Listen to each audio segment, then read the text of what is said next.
Hello friends. तो हमने जो एनालिसिस किया था मार्केट के बारे में, तो उस लेवल पे निफ्टी, बैंक निफ्टी और फिन निफ्टी ने काम किया या नहीं किया, और कौन से लेवल से मार्केट रिजेक्शन लिया वो भी मैं आपको दिखाऊंगा, और कल के दिन मार्केट कौन से लेवल पे काम करेगा वो भी मैं आपको दिखाऊंगा। तो पहले हम देखते हैं कि जो हमने एनालिसिस किया था उस लेवल पे मार्केट ने कैसे काम किया। तो हम लोग देख सकते हैं कि मैंने क्लियर कट बोला था कि ये जोन में मार्केट अगर फ्लैट ओपन होता है या मतलब कि थोड़ा बहुत गैप अप ओपन होता है, तो यहाँ से हम कॉल साइड जाएंगे। तो कॉल साइड में अपना सिर्फ 20 पॉइंट का स्टॉप लॉस था, और यहाँ से अपने को 45 पॉइंट यानी कि अच्छा खासा प्रॉफिट भी ऑप्शन में मैंने भी यहाँ पे एक ट्रेड लिया हुआ था, जिसमें फिर मैं कोस्ट टू कोस्ट एग्जिट हो गया था, क्योंकि मार्केट मेरे को थोड़ा डाउन साइड दिख रहा था। फिर मार्केट ने यहाँ पे एक कैंडल क्लोजिंग दिया था। कैंडल क्लोजिंग के बाद रिटेस्ट करने के लिए एक्चुअल में मार्केट आया नहीं था, इसलिए इसमें भी अपना कोई ट्रेड मिला नहीं था। बाकी अपना इसमें टारगेट तो अच्छा खासा मिला हुआ था, और रिस्की एंट्री तो मतलब यहाँ पे पुट साइड मैंने तो किया हुआ था। 2 से 3 एंट्री मैंने फ्री टेलीग्राम चैनल में भी शेयर किया था, और बाकी का मैंने प्रीमियम ग्रुप में भी शेयर किया हुआ था। फिर बैंक निफ्टी में देखते हैं कि बैंक निफ्टी में क्या हुआ। तो बैंक निफ्टी में मैंने क्लियर कट बोला हुआ था कि इस जोन से मार्केट मतलब कि ट्रैप कर सकता है। पर जब भी मार्केट ने इस जोन के इस लेवल के नीचे एक कैंडल क्लोजिंग दिया, जो कि था 48,885, उसके नीचे एक कैंडल क्लोजिंग के बाद मार्केट यहाँ से सिर्फ और सिर्फ 30 से 40 पॉइंट ही ऊपर गया था, और अपना स्टॉप लॉस था 55 पॉइंट का। तो आप लोग देख सकते हो कि कितना अच्छा अपने को टारगेट मिला था। यहाँ से देखते हो कि 60 पॉइंट का स्टॉप लॉस के सामने अपने को 400 पॉइंट का रिवॉर्ड मिला था। मैं 400 पॉइंट का अच्छा खासा वन वे रिवॉर्ड मिला था। फिर लास्ट में देखते हैं कि फिन निफ्टी में क्या हुआ था। तो फिन निफ्टी में भी हम लोग देख सकते हैं कि फिन निफ्टी में भी कोई भी कैंडल इस जोन के नीचे पूरी क्लोजिंग नहीं दिया, और रिटेस्ट अच्छे से नहीं किया, इसलिए बाकी इसमें भी टारगेट दिया था। पर अपने को आज फिक्स एंट्री मिली थी बैंक निफ्टी में, जिसमें अपना 400 पॉइंट का आराम से टारगेट मिला था। अब हम देखते हैं कि कल के दिन मार्केट कौन से लेवल के काम कर सकती है। तो पहले हम देखेंगे कि हम निफ्टी में कौन से लेवल हमारे लिए इंपॉर्टेंट रहेंगे।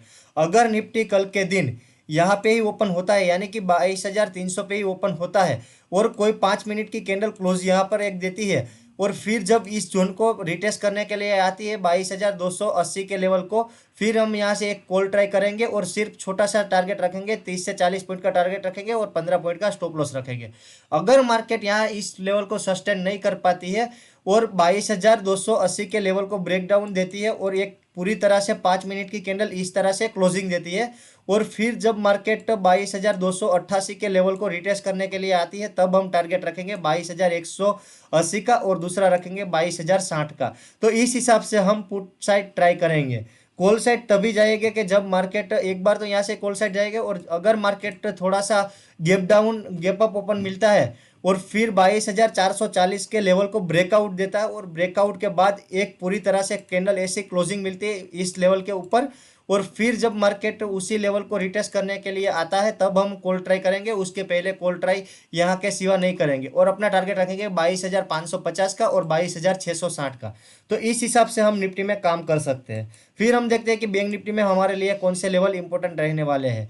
अगर बैंक निफ्टी का क्लोजिंग हुआ है 48,275, अगर मार्केट कल के दिन इसी जोन में ओपन होता है, और पहली 5 मिनट की पूरी कैंडल इस लेवल के नीचे क्लोजिंग देती है, और क्लोजिंग के बाद जब 48,390 के लेवल को रिटेस्ट करने के लिए आता है, तब हम 48,060 का टारगेट पहला रखेंगे, और 47,720 का दूसरा टारगेट रखेंगे। इस हिसाब से हम पुट में ट्राई करेंगे। कॉल के साइड मार्केट में हम तभी जाएंगे कि जब मार्केट 48,850 के लेवल को ब्रेकआउट दे, और एक पूरी तरह से कैंडल क्लोजिंग मिलती है।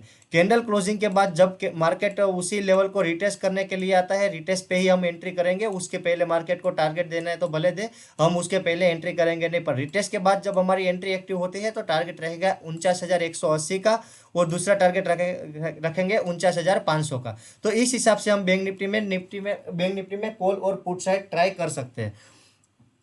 फिर हम देखते हैं कि फिर निफ्टी में हमारे लिए कौन से लेवल इंपॉर्टेंट होने वाला है। तो फिर निफ्टी का क्लोजिंग भी हुआ है 21,540 के लेवल पे। अगर मार्केट कल के दिन फ्लैट ओपन मिलता है या थोड़ा बहुत गैप डाउन मिलता है, तो फिर गैप डाउन या फ्लैट के बाद एक 5 मिनट की कैंडल इस जोन के नीचे क्लोजिंग मिलती है अपने को, तो फिर 21,573 के लेवल के रिटेस्ट पे ही अपन पुट ट्राई करेंगे, और टारगेट रखेंगे 21,450 का, और दूसरा रखेंगे 21,325 का। तो इस हिसाब से हम फिर निफ्टी में पुट साइड जाएंगे।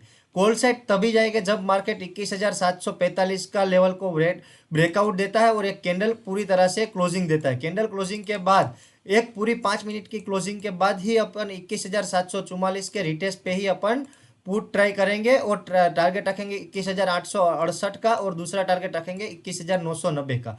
तो इस हिसाब से हम कॉल साइड ट्राई करेंगे और लास्ट में हम देखते हैं कि हम मिड कैप निफ्टी में हम किस हिसाब से काम कर सकते हैं। तो मिड कैप निफ्टी में भी अगर मार्केट फ्लैट ओपन मिलता है या थोड़ा बहुत गैप डाउन मिलता है तो 10,825 के लेवल के नीचे एक कैंडल क्लोजिंग का वेट करना है और फिर जब 10,825 को रिटेस्ट करने के लिए आए तब 10,675 और 10,550 के टारगेट के लिए हम पुट साइड ट्राई करेंगे। और कॉल साइड तभी जाएगा जब मार्केट 11,010 को ब्रेकआउट दे और एक पूरी तरह से कैंडल क्लोजिंग दे। कैंडल क्लोजिंग के बाद जब मार्केट फिर से 11,013 को रिटेस्ट करने के लिए आता है तभी हम कॉल सेट ट्राई करेंगे और टारगेट रखेंगे 11,150 का और दूसरा टारगेट रखेंगे 11,290 का। तो इस हिसाब से हम Nifty, bank Nifty, Fin Nifty और मिड कैप निफ्टी में इस लेवल पे काम कर सकते हैं। और मैं अपना ये सब लेवल लाइव मार्केट में फ्री टेलीग्राम चैनल पे भी अपडेट देता रहता हूँ, तो उसमें ज्वाइन होना है तो डिस्क्रिप्शन में लिंक है, उससे ज्वाइन हो सकते हो। और मेरा वीडियो आपको वैल्यूएबल लगता है तो आप वीडियो को लाइक करना, चैनल को सब्सक्राइब करना और अपने फ्रेंड सर्कल में शेयर करना मत भूलना। Thank you so much.